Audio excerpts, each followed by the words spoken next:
तो दोस्तों अब मिलते हैं हमारे अगले कैडेट से, जिनकी आवाज और पर्सनैलिटी में है दम और करेंगे दुश्मनों को खत्म। जी हाँ, मैं बात कर रही हूँ कैडेट शिवम की, जो कि आज हमारे साथ मौजूद हैं। शिवम, आपका बहुत बहुत स्वागत है रेडियो नारद में।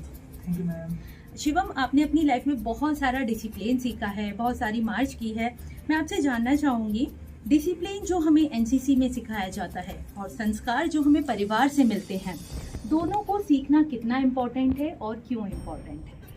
मैम, डिसिप्लिन सीखना इसलिए इम्पोर्टेंट है, हम कहीं बाहर जाते हैं तो वहाँ पे हमारे को कैसे रहना है, किस हिसाब से किसी से बात करना है, नहीं किसी से झगड़ना है, डिसिप्लिन इसीलिए ज़रूरत है। और संस्कार वो हमारे घर से मिलते हैं, माता पिता सिखाते हैं कि बड़ों का सम्मान करो।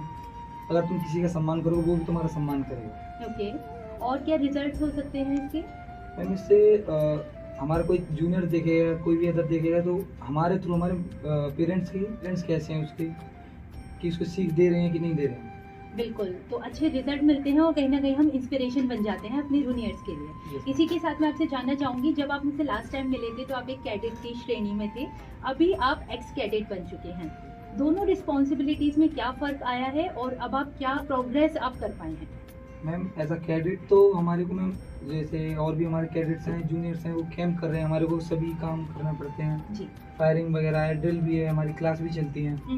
अब हम हो गए एक्स कैडेट, तो हमारे लिए बुलाया है कि बच्चों को ट्रेन करना है, डिसिप्लिन सिखाना है, ये सब।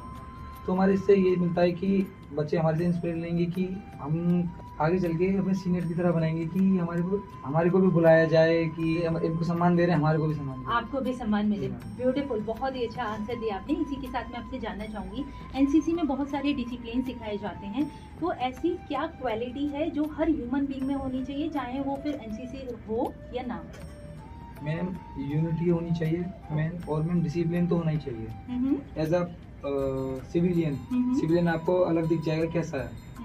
एज अ गवर्नमेंट या डिसिप्लिन बंदा होगा तो वो मैम जैसे एज अ आर्मी सोल्जर वो आपको अलग दिख जाएगा कैसे चल रहा है, किस हिसाब से बात करना, ना किसी से बात करना ज़्यादा। ओके, अभी आप कुछ टिप्स देना चाहेंगे जो स्टूडेंट्स आपको सुन रहे हैं उनके लिए, जिससे वो अपनी करियर में आगे फोकस भी कर सके और आपकी बातों से मोटिवेट भी हो? फिलहाल वो अपनी पढ़ाई पर पूरा ध्यान दें। ओके, अदर किसी भी चीज़ पे ध्यान ना दें, क्योंकि धीमे धीमे कंपटीशन बहुत बढ़ता जा रहा है। ठीक है। पूरा फोकस अपनी पढ़ाई पे। आप एक कैडेट रहे हैं तो डिसिप्लिन आपका दायरा बहुत अच्छा रहा है और इस पे आपको काफ़ी फोकस करवाया गया है, लेकिन सोशल मीडिया एक ऐसा डिस्ट्रैक्शन है जो हर स्टूडेंट की लाइफ में आता है, आप उसको कैसे टैकल करते थे? तो हमारे को मैम कैंप में जाते तो मैम फर्स्ट डे ही फ़ोन जमा कर लिए जाते हैं कि Okay. 10 दिन आपको नहीं मिलेगा, बट शिव सर के कहने पे 2 घंटे के लिए शाम को मिलता था कि घर वालों से बात कर लो, जो भी है तुम्हारे काम वो कर सकते। ओके, तो ऐसी सिचुएशन में कभी आपको लगा कि यार गलत फंस गया या अरे कहाँ आ गया? मैम, ऐसा बहुत बार हुआ है, मन नहीं लगता है, फ़ोन होता है तो हम टाइम पास कर लेते हैं, कुछ भी कर लेते हैं, जी। लेकिन फ़ोन जमा हो गया, क्या करें, दोस्तों सब सो रहे हैं, कोई इंजॉय ऐसे कर रहा है। इसका कोई बेनिफिट आपकी लाइफ में देखने को मिला? मैम, इससे मैम ये होता है कि सोशल मीडिया से हम जितना दूर रहेंगे, जैसे जरूरी नहीं है सोशल मीडिया से दूर रह के हम कुछ कर सकें, सोशल मीडिया पे भी बहुत अच्छी अच्छी चीज़ें हैं, बट हम क्या देखते हैं, रील्स देखते हैं, कुछ एक्स्ट्रा चीज़ देखते हैं, तो हमारी पढ़ाई की चीज़ देंगे तो हम आगे बढ़ेंगे, नहीं देखेंगे तो कहाँ से बढ़ेंगे। तो डिपेंड ये करता है कि आप क्या कंटेंट देख रहे हो। Yes ma'am. Okay, thank you so much Shivam, ना सिर्फ आप रेडियो नारद से जुड़े बल्कि इतना सारा ज्ञान भी आपने हमारे श्रोताओं के लिए दिया और बहुत अच्छा लगा आपसे मिलके, एंड आई विश आपकी ड्रीम्स जो हैं वो जल्द से जल्द पूरी हो। Thank you so much. Thank you ma'am. इसी के साथ दोस्तों अब मैं लेती हूँ आपसे विदा, फिर मिलते हैं मंगलवाणी के अगले एपिसोड में नए मेहमानों के साथ। तब तक के लिए मुझे यानी आरजे याशी को दें इजाजत। रेडियो नारद 90.4 FM, जन जन की मंगलवाणी। Stay tuned.